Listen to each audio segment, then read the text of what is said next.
आपल्या देशाला आता स्थिर सरकारची खरी गरज आहे. स्थिर सरकार देण्यासाठी ताकद फक्त पंतप्रधान नरेंद्र मोदीजी यांच्या मनगटात आहे. त्यामुळे मोदीजींचे हात बळकट करावे असं आवाहन मुख्यमंत्री एकनाथ शिंदे यांनी केले. ते लातूर इथं बोलत होते. या भागाला पाणीदार आणि सुजलाम सुफलाम करायचं असेल तर महायुतीचे हात बळकट करावे. काँग्रेसनं देशात भ्रष्टाचाराचा पॅटर्न सेट केला होता, पण गेली 10 वर्ष देशात देशसेवेचा, राष्ट्रभक्तीचा आणि प्रगतीचा मोदी पॅटर्न चालत आहे. बाकी सगळे पॅटर्न एव्हाना भंगारात गेले आहेत असं मत त्यांनी व्यक्त केलं.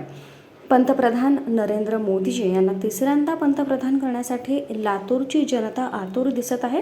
आग ओकणाऱ्या सूर्याची पर्वा न करता इथं मोठा जनसागर लोटलाय.